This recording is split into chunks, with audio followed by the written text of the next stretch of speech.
Hello, मैं आदित्य गौरव Pioneer physics के online series में आप सभी बच्चों का स्वागत करता हूं। आज का हमारा टॉपिक होगा इलेक्ट्रोस्टैटिक्स। इलेक्ट्रोस्टैटिक्स 12th का हमारा प्राइम और कोर चैप्टर है, यानी कि सबसे फर्स्ट चैप्टर के रूप में हम इसे पढ़ते हैं। इलेक्ट्रोस्टैटिक्स के अंदर दो चैप्टर्स का इंफ्यूजन है, जिसे एनसीईआरटी के बुक्स के हिसाब से अगर हम कैरेक्टराइज करें तो ये दो चैप्टर में खुद को एनालाइज करवाता है। पहला चैप्टर होगा इसमें, इसे हम बोलेंगे electric charge and electric field, और जो दूसरा चैप्टर होगा इसे हम बोलते हैं इलेक्ट्रिक पोटेंशियल एंड कैपेसिटेंस। तो इन दोनों चैप्टर के इंफ्यूजन से मिलकर बनता है हमारा एक कोर मॉड्यूल, जिसे हम बोलते हैं इलेक्ट्रोस्टैटिक्स। इलेक्ट्रोस्टैटिक्स क्या है? तो अगर हम बात करें अपने एनालिटिकल पार्ट के लिए, तो हमने 12th के सिलेबस में देखा था कि जो हमारा पहला मॉड्यूल है वो है इलेक्ट्रोमैग्नेटिज्म। इलेक्ट्रोमैग्नेटिज्म के अंदर जो हमारा पहला सेक्शन आता है, इसमें हम इलेक्ट्रोस्टैटिक्स को स्टडी करते हैं। और इलेक्ट्रोस्टैटिक्स का जो मतलब होता है, जो बेसिक फॉर्मेशन जो इसका होता है, वो होता है चार्ज के स्टडी के रूप में। चार्ज को जब हम रेस्ट में स्टडी करते हैं, तब हम इस सेक्शन को बोलते हैं इलेक्ट्रोस्टैटिक। यहाँ पे जो हमारा इलेक्ट्रो वर्ड है, अगर हम बात करें इलेक्ट्रोस्टैटिक्स, तो ये जो वर्ड है हमारा इलेक्ट्रो, ये रिप्रेजेंट करता है चार्ज को, और स्टैटिक वर्ड जो है वो रिप्रेजेंट करता है रेस्ट को। तो हमारे पास पूरे यूनिवर्स में एब्सोल्यूट रेस्ट का कोई कंडीशन फिलहाल अवेलेबल नहीं, यानी कि अर्थ या फिर सन या फिर हमारी होल गैलेक्सी जो है किसी न किसी रूप में एक रिलेटिव मोशन के अंदर होता है। तो इस मोशन की वजह से दुनिया में हर एक पार्टिकल, यानी कि each and every particles, whether it is सब एटॉमिक और द होल मैटर, ठीक है। तो इस फॉर्मेशन में ये एक मोशन के रूप में इंक्लूड किया जाता है किसी भी स्टडी के कॉरस्पॉन्डिंग। तो जब हम कि पूरे यूनिवर्सल स्टेट के बारे में देख रहे होते हैं, तो हर चीज दुनिया में क्या है, जो भी ऑब्जेक्ट्स हैं यानी मैटर्स है, मैटर्स जो कि एटम से मिलकर बनता है, वो मोशन में है, ठीक है। तो मोशन के अंदर जब आते हैं हम लोग, तो हाँ, किसी रेफरेंस के लिए आप उसे रेस्ट बोल सकते हैं। जैसे मैं अभी फिलहाल अगर मेरी बॉडी है तो मैं यहाँ पे इस पर्टिकुलर प्लेस के लिए मैं रेस्ट में हूँ, बट इन यूनिवर्सल कंडीशन मैं भी एक रिलेटिव मोशन में हूँ, corresponding to sun, moon, planets, galaxies and etc. इसी वजह से जब हम इलेक्ट्रोस्टैटिक्स टर्म को देखते हैं, तो इलेक्ट्रो वर्ड है चार्ज और स्टैटिक वर्ड है वो है रेस्ट। रेस्ट के साथ यहाँ पे एक वर्ड को हमें फ्यूज करना होता है, जिसे हम बोलते हैं वेरी स्मॉल स्पीड और स्मॉल स्पीड। अब इस स्मॉल स्पीड का स्केल जो होता है वो अलग अलग तरीके से हम एनालाइज कर सकते हैं, क्योंकि हमारा अर्थ का मोशन, सन का मोशन, गैलेक्सीज का मोशन अलग अलग स्पीड से के कॉरस्पॉन्डिंग होता है किसी भी रिलेटिव टर्म में। तो हम बात कर सकते हैं यहाँ पे जो हमारा इलेक्ट्रॉन का वेलोसिटी है किसी भी ऑर्बिट में, एटम के ऑर्बिट में, वो 10⁶ के ऑर्डर के साथ पाया जाता है। 10⁶, यानी अगर हम इसे कॉमन लैंग्वेज में बोले तो 1,00,000 किलोमीटर पर सेकेंड। तो जब हम बात करेंगे 1,00,000 मीटर पर सेकेंड, तो 1,00,000 मीटर पर सेकेंड के बारे में अगर हम एनालाइज करें, तो हम पाते हैं कि जो इलेक्ट्रॉन की कॉमन वेलोसिटी है वो है 1,000 किलोमीटर। 1,000 किलोमीटर में हम जब उसे ट्रांजिशन बनाएंगे तो 1,00,000 मीटर पर सेकेंड या 1,000 किलोमीटर पर सेकेंड। तो इतने वेलोसिटी से कोई इलेक्ट्रॉन अपने जनरलाइज्ड फॉर्म में या अपने न्यूक्लियस के चारों तरफ रिवॉल्व कर रहा होगा या चक्कर काट रहा होगा, तो हम इस कॉरस्पॉन्डिंग वैल्यू के रिगार्डिंग अगर हम इस वैल्यू को देखते हैं, तो बाकी दुनिया के हर ऑब्जेक्ट्स, इवन गैलेक्सीज या फिर प्लैनेट्स, काफी स्मॉल स्पीड के टेंडेंसी की ओर देखी जा सकती है। तो हमारे लिए जो स्पीड होगा with respect to common objects, वो हमारे लिए काफी स्लो होगा in relative to the speed of electrons in its orbit, यानी ऑर्बिट में घूमने वाले इलेक्ट्रॉन के स्टेट से अगर हम तुलना दें तो हमारे किसी भी क्लासिकल वर्ड, ठीक है, क्लासिकल मैकेनिक्स के अंदर जो भी हमारा कंडीशंस है उसकी वेलोसिटी हम काफ़ी स्लो मान करके ही अचीव कर सकते हैं। तो इसलिए हम बोलते हैं जब स्टैटिक्स का कंडीशन आता है तो या तो आप उसे रेस्ट समझ ले या फिर स्मॉल स्पीड समझ ले। Small speed corresponding to the यहाँ पे लाइट हो सकता है या फिर इलेक्ट्रॉन का और वाइटल स्पीड हो सकता है। तो इलेक्ट्रोस्टैटिक्स में हम पढ़ते हैं चार्ज को, सिंप्लीफाइड वर्जन में अगर हम बात करें तो रेस्ट के कंडीशन में, तो इस स्टडी को हम बोलते हैं इलेक्ट्रोस्टैटिक्स। अब इसमें जो हमारा मेजर कंपोनेंट है वो है चार्ज। ठीक, चार्ज क्या होता है? चार्ज एक बेसिक फंडामेंटल प्रॉपर्टी, एक बेसिक फंडामेंटल प्रॉपर्टी है जिससे फोर्स, इलेक्ट्रोस्टैटिक या इलेक्ट्रोमैग्नेटिक फोर्स को इन्फ्लुएंस किया जाता है। जैसे अगर हम बात करें एटम्स को लेकर के, तो हमने अपने प्रीवियस क्लासेस में पढ़ा है कि एटम जो है वो इलेक्ट्रॉन, प्रोटॉन और न्यूट्रॉन के इन्फ्यूजन से बना है, जहाँ पे न्यूक्लियस में होता है प्रोटॉन और न्यूट्रॉन, और इलेक्ट्रॉन अपने ऑर्बिट में क्या होता है, रिवॉल्व कर रहा होता है, चक्कर काट रहा होता है। इसके अलावा भी कुछ सब एटॉमिक पार्टिकल्स होते हैं जैसे neutrino, antineutrino, mesons, positrons etcetera.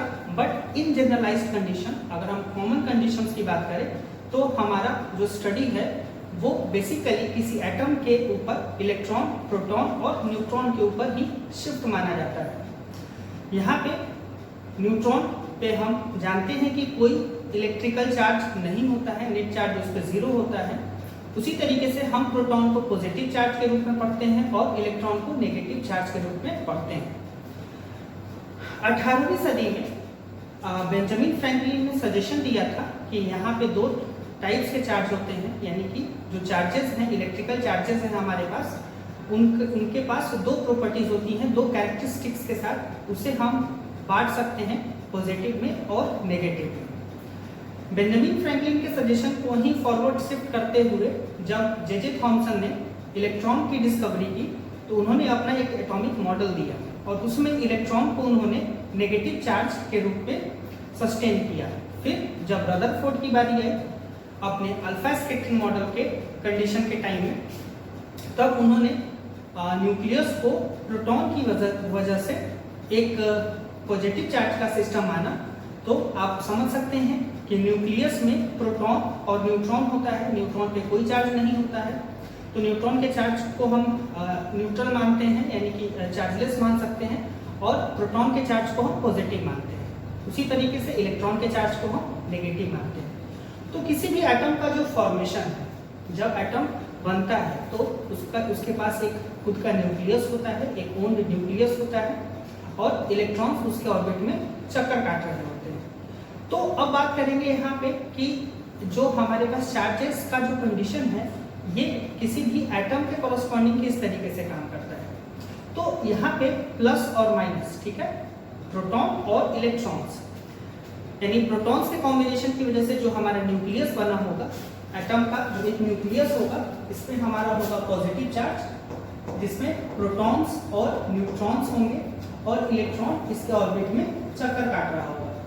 ठीक है, ये होगा इलेक्ट्रॉन। अब इलेक्ट्रॉन के पास चार्ज होता है माइनस और न्यूक्लियस का चार्ज होता है प्लस। इस माइनस प्लस के वजह से एक इलेक्ट्रोस्टैटिक फोर्स क्रिएट होता है इस सिस्टम के बीच। ये electrostatic force basically attractive nature का होता है, जो कि हमने काफी पहले से हमने पढ़ रखा है हम लोगों ने कि प्लस और माइनस एक दूसरे को अट्रैक्ट करते हैं। ये एक इलेक्ट्रोस्टैटिक फिनोमिना है। इलेक्ट्रोस्टैटिक प्रॉपर्टी वाइज अगर हम बात करें तो जो इलेक्ट्रोस्टैटिक फोर्स है हमारा, वो हमें बताता है कि प्लस और माइनस यानी पॉजिटिव और नेगेटिव जो है चार्जेस, वो एक दूसरे को हमेशा अट्रैक्ट ही करता है। तो इस अट्रैक्शन की वजह से यहाँ पे एक सेंट्रीपिटल फोर्स का निर्माण होता है, और उस सेंट्रीपिटल फोर्स के अंदर ये जो हमारा इलेक्ट्रॉन है, इस सेंट्रीपिटल फोर्स यानी कि केंद्राभिमुख जो बल होता है हमारा, वो एक ऑर्बिट पे चक्कर काट रहा होता है और इसी वजह से हमारे पास एक होल एटम का निर्माण होता है। यानी एटम के बनने के लिए प्रोटॉन की जरूरत है, न्यूट्रॉन्स पॉसिबल हो सकते हैं और इलेक्ट्रॉन्स हो सकते हैं। यहाँ पे प्रोटॉन के पॉजिटिव चार्ज और इलेक्ट्रॉन के नेगेटिव चार्ज के कंडीशंस की वजह से ही कोई भी इलेक्ट्रॉन अपने ऑर्बिट में रिवॉल्व कर रहा होगा और इस फॉर्मेशन की वजह से ही हमारा कोई एटम बनता है। अब एटम के बाद ही हमारे मॉलिक्यूल्स सस्टेन करते हैं और एटम्स एंड मॉलिक्यूल्स के बाद ही हमारे पास बनता है मैटर। और तो हम बोल सकते हैं कि चार्ज क्या है, तो चार्ज एक हमारे पास फंडामेंटल प्रॉपर्टी है जिसके एग्जीक्यूशन से एक एटम अपने बेसिक स्ट्रक्चर को पाता है और वो एटम मॉलिक्यूल एंड फिर मैटर के रूप में हमें एनालाइज करते हैं मैटर के रूप में। मैटर के लिए एटम्स जरूरी है, एटम्स के लिए इलेक्ट्रॉन प्रोटॉन न्यूट्रॉन जरूरी है और इलेक्ट्रॉन प्रोटॉन न्यूट्रॉन के प्रॉपर्टीज को अगर हम एनालाइज कर रहे हैं तो वहाँ पे चार्ज एक बेसिक फंडामेंटल प्रॉपर्टी के रूप में हम काम करता हुआ पाते हैं। तो हम बेंजामिन फ्रैंकलिन के सजेशन के बारे में हम बात कर रहे थे। बेंजामिन फ्रैंकलिन ने 18वीं शताब्दी में ही सजेस्ट किया था कि चार्जेस जो होंगे वो दो टाइप के होंगे, एक को आप मानेंगे पॉजिटिव चार्ज और दूसरे को आप मानेंगे नेगेटिव चार्ज।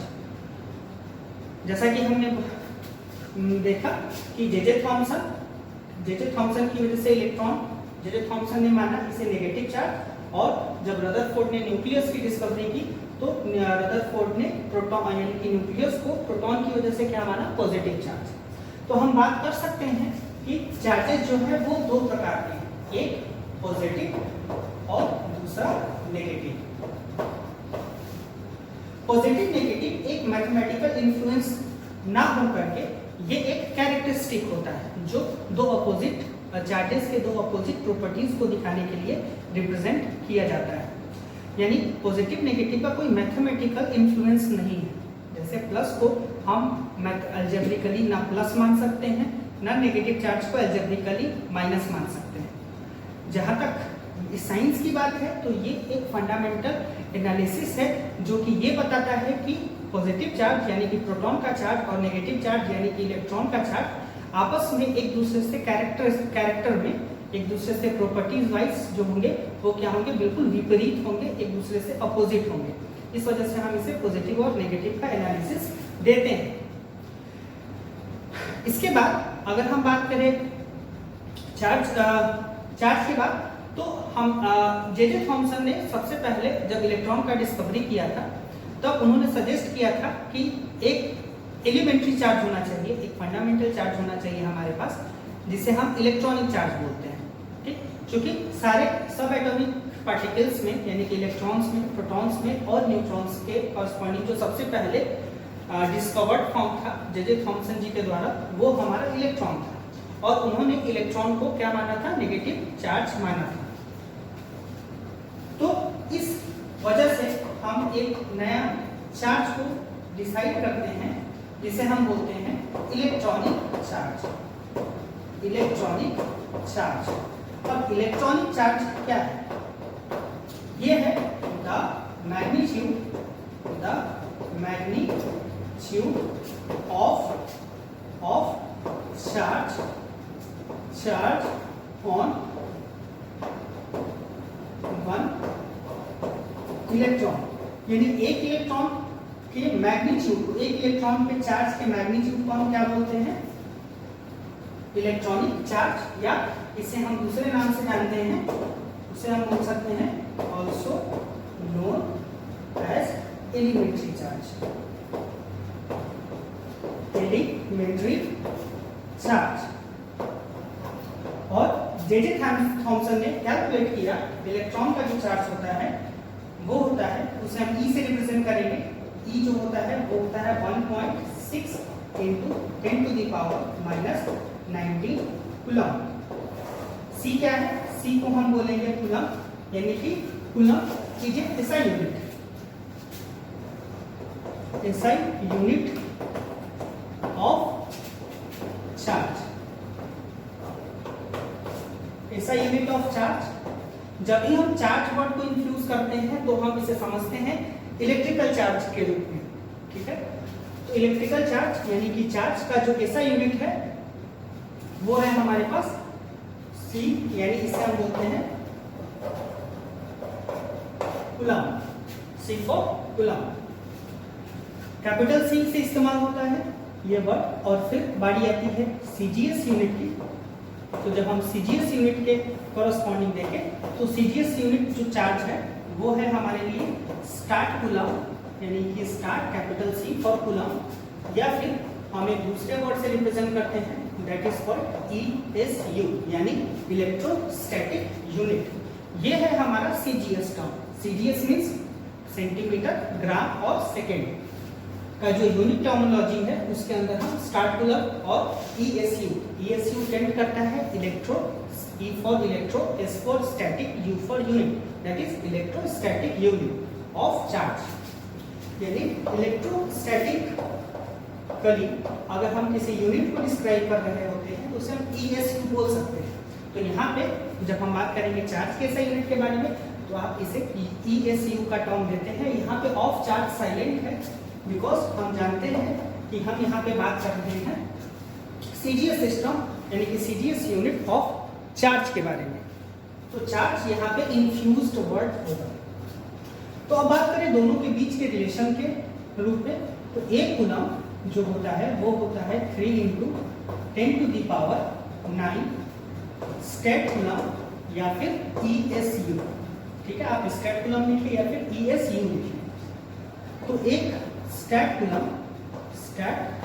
कूलम या 1 ESU इज इक्वल टू हम बोल सकते हैं, जब आप इसे क्रॉस मल्टीप्लाई करेंगे तो 1/3 × 1/3 × 10⁹ का मैग्नीट्यूड आएगा कूलम में, जिसे आप सॉल्व करके लिखेंगे 0.33 × 10⁻⁹ कूलम। यानी कि एक स्टैट कूलम या एक ESU इज इक्वल टू है 0.33 × 10⁻⁹ कूलम। एक और यूनिट है जिसको हम अदर यूनिट्स की सीरीज में रखते हैं, वो है इलेक्ट्रोलाइसिस प्रोसेस। यानी कि आप केमिस्ट्री में चार्ज के रूप में एक और यूनिट्स का इस्तेमाल करते हैं ज्यादातर, वो है फैराडे, ठीक है। माइकल फैराडे के नाम पे इस यूनिट को दिया गया है और इसका एक पर्टिकुलर डेफिनेशन है, वो है द फैराडे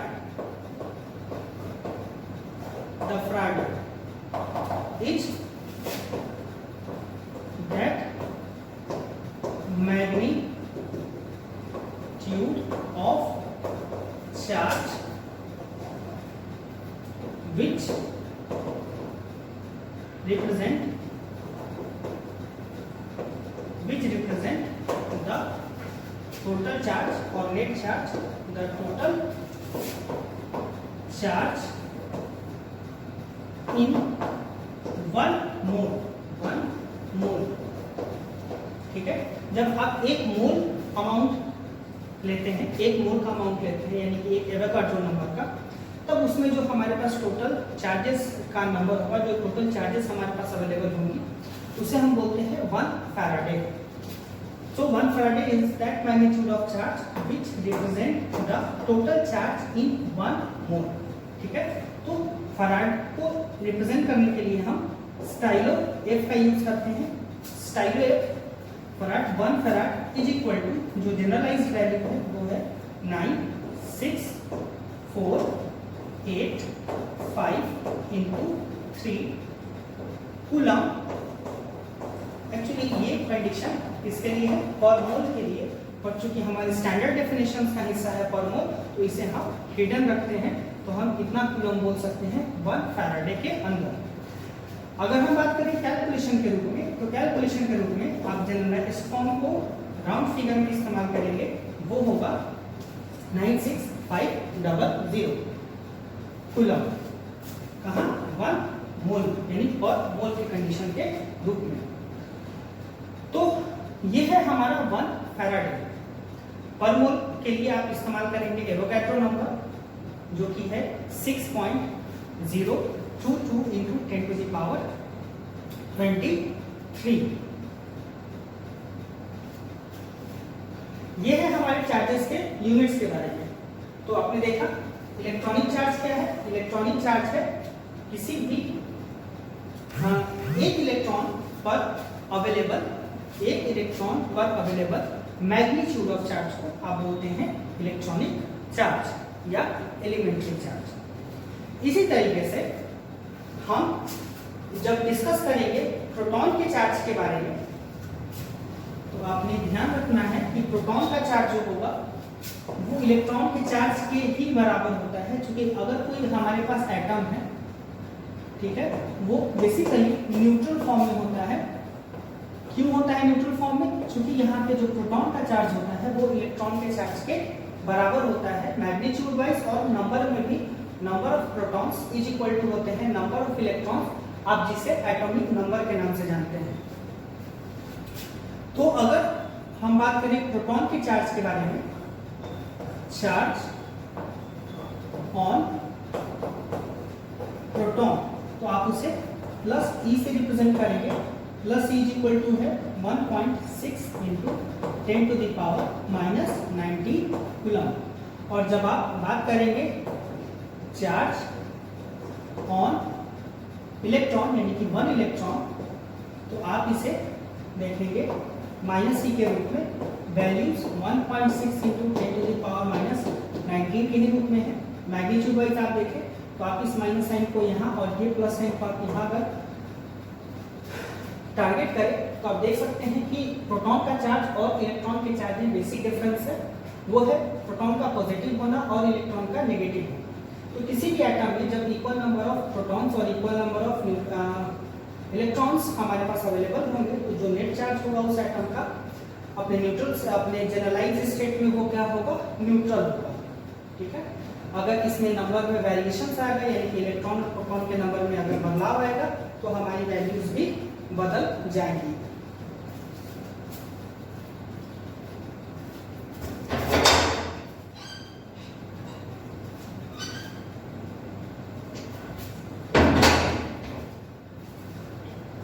आइए अब चलते हैं हम लोग नेक्स्ट टॉपिक की तरफ, जो है हमारा electric charge.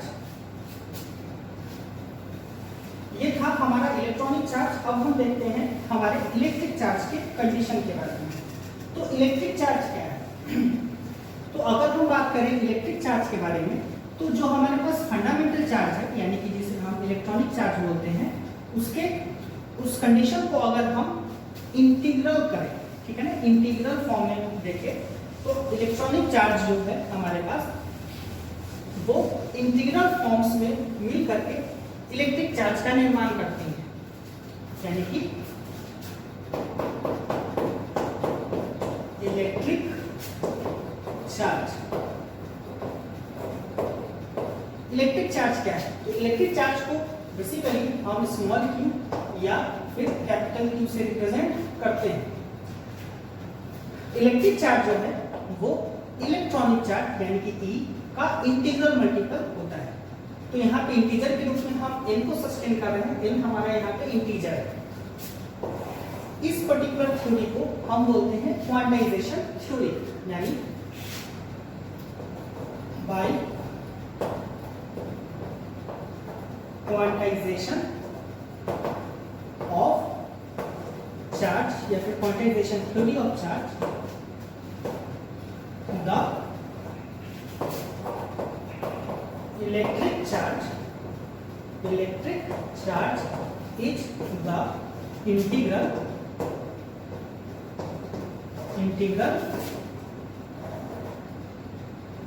Multiple of electronic charge. ठीक है, यानी यहाँ पे Q जो है हमारे पास ये है इलेक्ट्रिक चार्ज,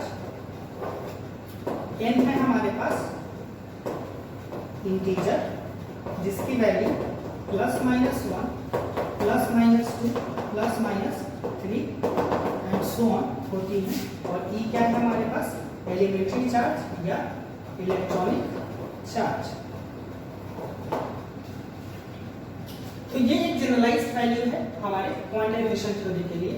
अगर हम इंटीजर के प्लस और माइनस साइन को इंक्लूड करें एक साथ, तो हम देख सकते हैं हमारा जो क्वांटाइजेशन थ्योरी है वो अपना बेसिक फॉर्म बनाएगा q is equal to plus minus n e, जहाँ पे हम n को एज ए पॉजिटिव इंटीजर के रूप में फिर यूज कर रहे होंगे, क्योंकि हमने इंटीजर का प्लस और माइनस साइन पहले ही इंक्लूड कर लिया है। तो इस पर्टिकुलर थ्योरी से हम देख सकते हैं कि कोई भी बॉडी जब चार्ज उनको चार्ज किया जाता है आइदर पॉजिटिव और नेगेटिव, तो वो इस क्वांटाइजेशन थ्योरी का अनुपालन कर रही होती है। जैसे अगर आप पॉजिटिव चार्ज को मान के चले तो Q इज इक्वल टू अगर प्लस एन ई है तो वो क्या रिप्रेजेंट करेगा? सबसे पहले ये एक पॉजिटिव चार्ज की वैल्यू है।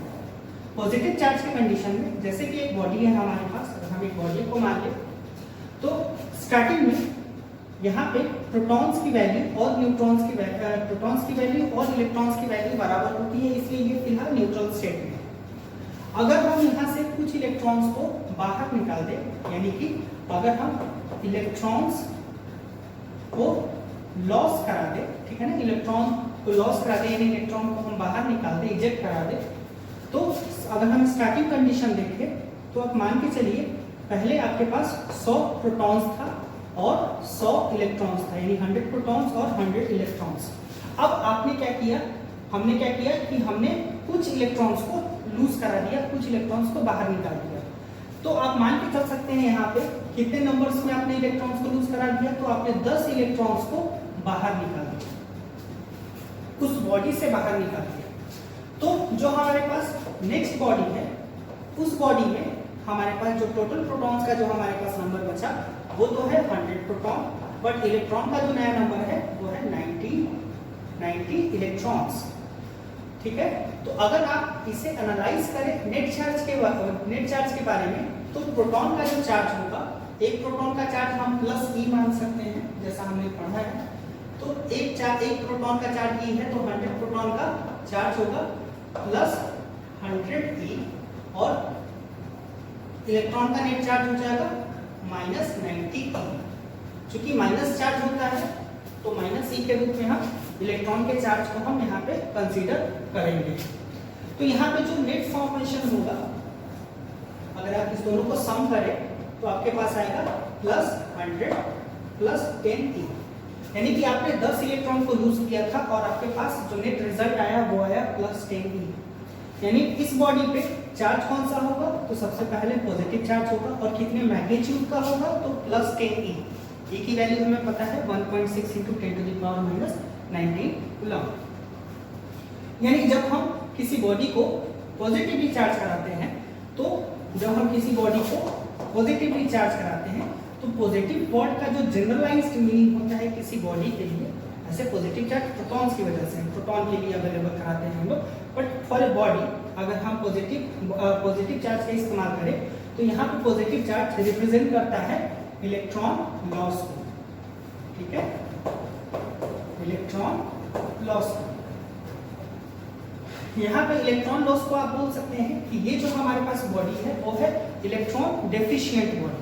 डेफिशिएंट मींस कमी, यानी जिस बॉडी के पास इलेक्ट्रॉन की डेफिशिएंसी होगी, इलेक्ट्रॉन्स की कमी होगी, वैसे बॉडी को आप बोलेंगे नेगेटिवली चार्ज्ड बॉडी। फिर जब भी हम किसी बॉडी पे अगर हम पॉजिटिव यानी नेगेटिव चार्ज हम अवेलेबल कराना चाहते हैं तो आप माइनस साइन का इस्तेमाल करेंगे, प्लस माइनस के कॉरस्पॉन्डिंग आप माइनस एन का इस्तेमाल करें। तो जब आप माइनस चार्ज का इस्तेमाल कर रहे हैं तो वो कौन सी कंडीशन है हमारे पास, तो मान के चलिए एक बॉडी है न्यूट्रल स्टेट में है, यानी कि इसके पास 100 प्रोटॉन और 100 इलेक्ट्रॉन अवेलेबल है। ठीक है, तो ये एक न्यूट्रल स्टेट में बॉडी है प्राइमरी। अगर हम इसमें इलेक्ट्रॉन को डाल दें यानी इलेक्ट्रॉन को गेन करा दें, इलेक्ट्रॉन गेन, अगर आप सेम नंबर देखें तो मान के चलिए अगर आपने 10 इलेक्ट्रॉन का गेन करा दिया, 10 इलेक्ट्रॉन का आपने गेन करा दिया, तो जो हमारे पास नया फॉर्मेशन है बॉडी का वो किस प्रकार का है, आपके पास है 100 प्रोटॉन्स, पहले भी 100 प्रोटॉन्स थे, चूंकि हमें प्रोटॉन को नहीं लेना है। इलेक्ट्रॉन, अगर आपने इलेक्ट्रॉन गेन करा दिया, 10 इलेक्ट्रॉन्स और दे दिए, तो नया जो इलेक्ट्रॉन्स है हमारे पास उस संख्या में 110 इलेक्ट्रॉन्स के रूप में अवेलेबल है।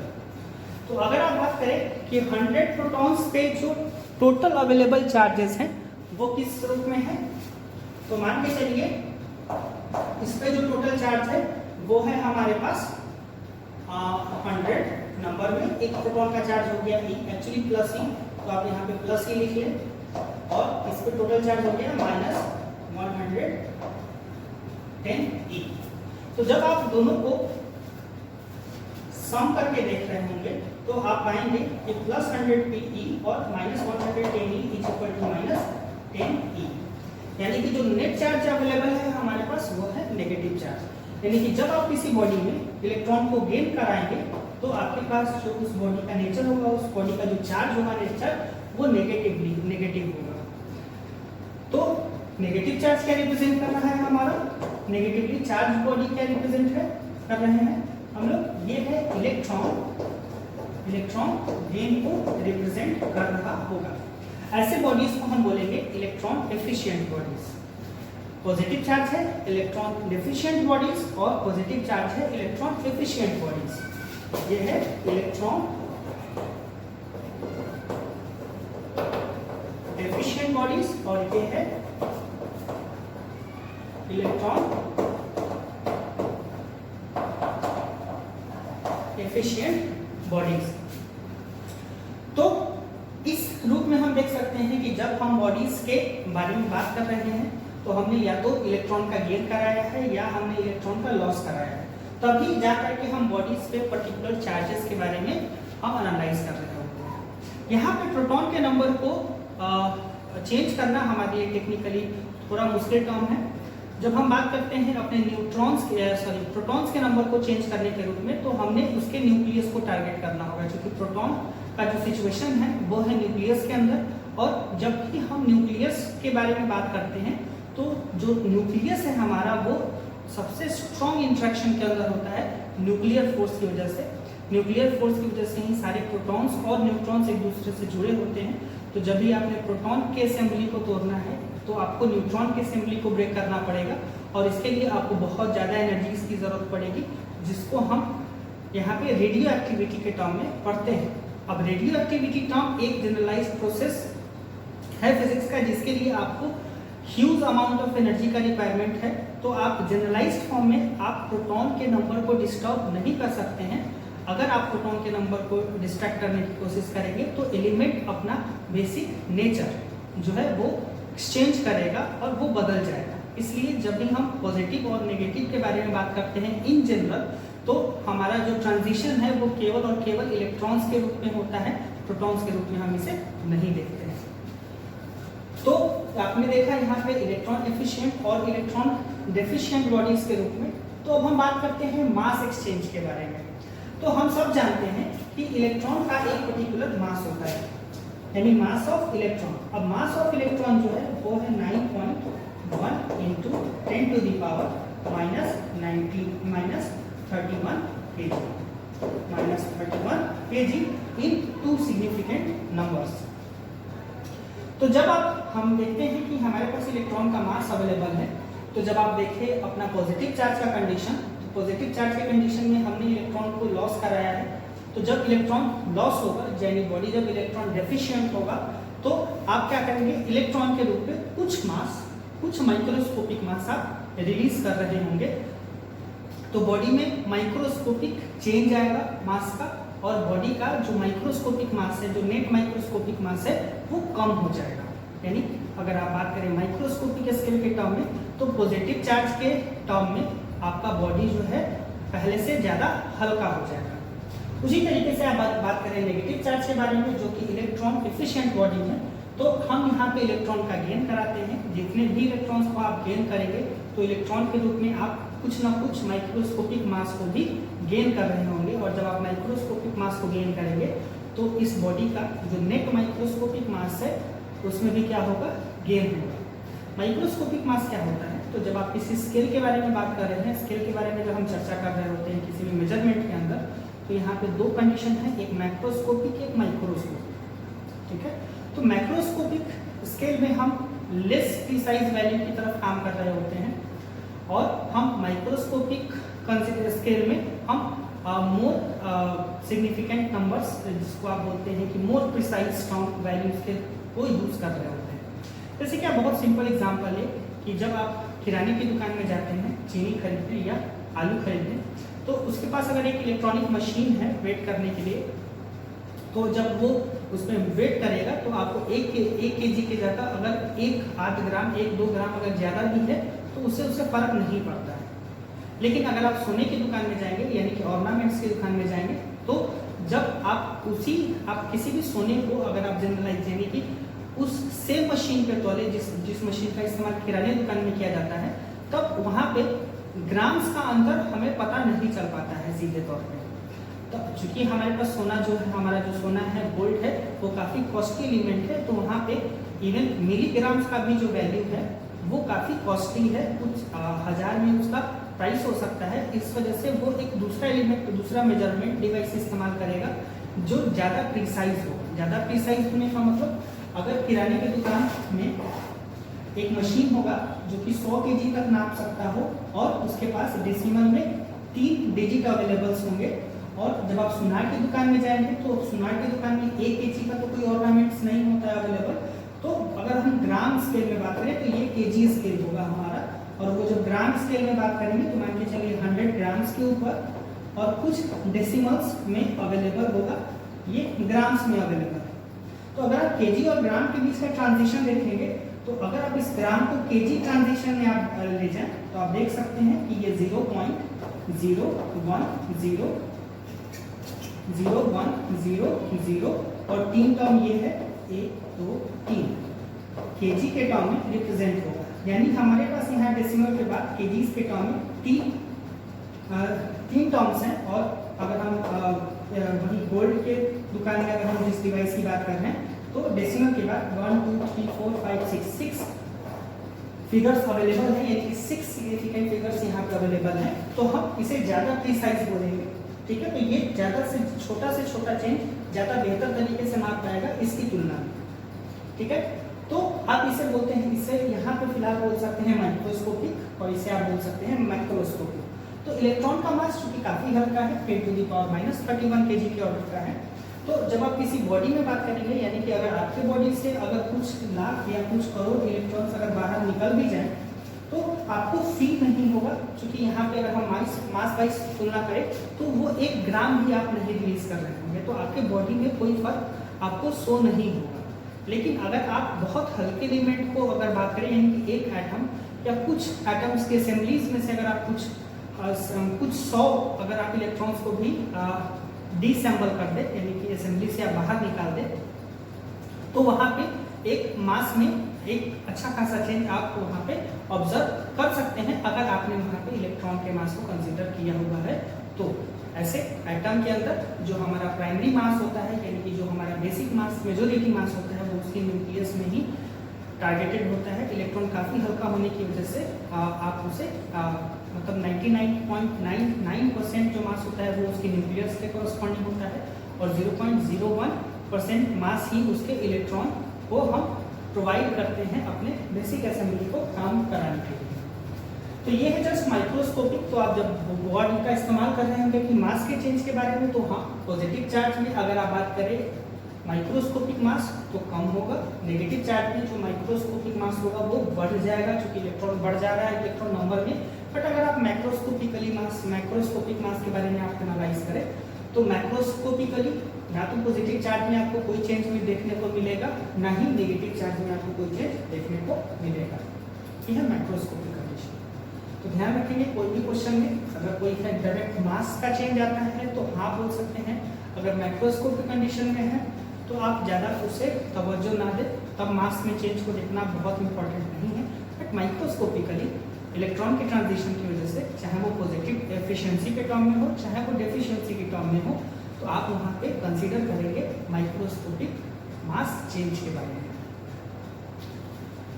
तो इतनी चीज़ों के बाद हमने कुछ यहाँ पे कैरेक्टरिस्टिक्स को हमने एनालाइज किया। जैसे एक हमने देखा कि चार्ज का असाइनमेंट क्या होता है, नेक्स्ट टर्म में अगर हम बात करें तो चार्ज कौन सी फिजिकल क्वांटिटी, स्केलर है या वेक्टर है या फिर टेंसर का हायर रैंक्स है। तो आप देखेंगे कि जो हमारे पास चार्ज है यानी कि इलेक्ट्रिक चार्ज है वो एक बेसिकली स्केलर क्वांटिटी है, यानी कि आप इसे टेंसर ऑफ रैंक 0 आप बोल सकते हैं। यानी कि जो हमारे पास चार्ज है उसके कैरेक्टरिस्टिक्स को अगर आप एनालाइज करें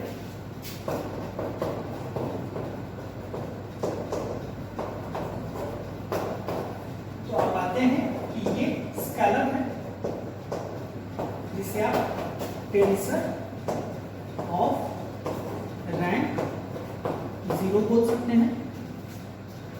इसका जो एसआई यूनिट है वो है हमारा कूलम। एसआई यूनिट वो है कूलम।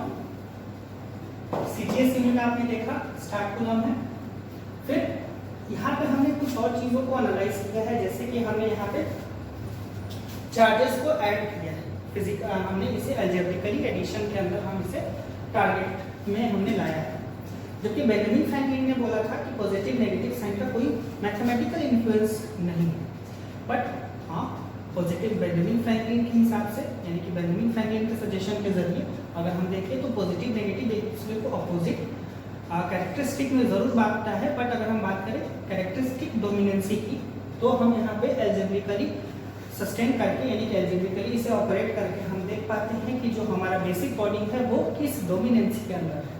जैसे आप इस पर्टिकुलर वाले कंडीशन को देखें तो ये पॉजिटिव आने की वजह से आप बोल सकते हैं कि ये पॉजिटिव डोमिनेंसी है, यानी पॉजिटिवली डोमिनेंट फिगर है ये, और ये हमारे पास नेगेटिवली डोमिनेंसी है यानी कि नेगेटिवली डोमिनेंट फिगर बॉडी है हमारे पास। तो इसी वजह से आप इसे बोल सकते हैं कि हाँ पॉजिटिव नेगेटिव का कोई मैथमेटिकल इन्फ्लुएंस नहीं होने की बावजूद यहाँ पे एल्जेब्रिकली आप इसे डोमिनेंसी फैक्टर में कैरेक्टराइज कर सकते हैं। तो आप यहाँ पे हम क्या देखेंगे कि जो चार्ज है वो एडिटिविटी लॉ का पालन कर रहा होगा। It follows law of additivity. ठीक है, फिर हमने देखा इलेक्ट्रिक चार्ज और इलेक्ट्रॉनिक चार्ज के बीच का जो रिलेशन है वो एक क्वांटिटेटिव अप्रोच है हमारा, यानी कि इलेक्ट्रिक चार्ज जो होता है वो इलेक्ट्रॉनिक चार्ज का इंटीग्रल मल्टीपल होता है, यानी कि क्वांटिटेटिव फॉर्मेशन होता है, यानी कि ये क्वांटाइजेशन थ्योरी को फॉलो करता है। ठीक है, तो हम बोल सकते हैं इट फॉलोज क्वांटाइजेशन थ्योरी या क्वांटाइजेशन ऑफ चार्ज। ये क्वांटाइजेशन थ्योरी को परसिस्ट कराता है। फिर हमने देखा कि जब इलेक्ट्रॉन के गेन और लॉस के बारे में बात करते हैं तो यहाँ पे एक आइसोलेशन सिस्टम होना जरूरी है। Isolation means dependent action, independent body but dependent action, यानी कि बॉडीज वाइज वो अलग अलग हो, यानी कि इंडिपेंडेंट हो बट अपने असेंबली वाइज यानी कि एक्शन वाइज वो दोनों एक दूसरे पे डिपेंड कर रहे होंगे। जैसे अगर एक बॉडी इलेक्ट्रॉन देगा तभी दूसरा बॉडी इलेक्ट्रॉन लेगा। ठीक है, तो यानी कि जब हम बात करते हैं इलेक्ट्रॉन एफिशिएंसी की तो इलेक्ट्रॉन एफिशिएंसी के लिए क्या चाहिए, मोर इलेक्ट्रॉन्स चाहिए हमें। तो वो इलेक्ट्रॉन्स कहाँ से आएगा, वो इलेक्ट्रॉन किसी दूसरे बॉडी के जरिए आएगा। तो वो जो दूसरा बॉडी और ये जो पहला बॉडी होगा ये दोनों कौन सा फॉर्मेशन है, ये आइसोलेशन फॉर्मेशन है। तो जब आप बात करेंगे इस आइसोलेशन फॉर्मेशन के बारे में तो एक बॉडी इलेक्ट्रॉन अवेलेबल कराएगा तो अभी दूसरा बॉडी जाकर के उस एक्सेस इलेक्ट्रॉन्स को वो क्या करेगा, गेन करेगा। तो यहाँ पे एक इलेक्ट्रॉन डेफिशिएंट बॉडी होना जरूरी है और एक इलेक्ट्रॉन एफिशिएंट बॉडी होना जरूरी है। तो इन दोनों सिस्टम्स को हम बोलते हैं आइसोलेशन।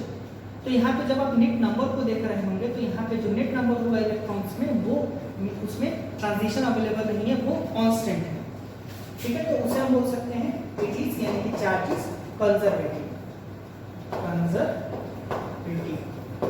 कंजर्वेटिव का मतलब हुआ सिंपल सा कांस्टेंट। ठीक है ना, नेट वैल्यूएशन कांस्टेंट, यानी कि मान के चलिए दो बॉडी है तो अगर एक ने इलेक्ट्रॉन लूज किया तो लूज को हम लोग यहाँ से एरो करके हम लोग रिप्रेजेंट कर रहे हैं, यानी ये इलेक्ट्रॉन को लूज कर रहा होगा, ये इलेक्ट्रॉन को लूज कर रहा है और ये इलेक्ट्रॉन गेन कर रहा है। तो मान के चलिए अगर ये एक n इलेक्ट्रॉन को लूज करेगा तो ये n इलेक्ट्रॉन्स को यहाँ पे गेन करना है इसे।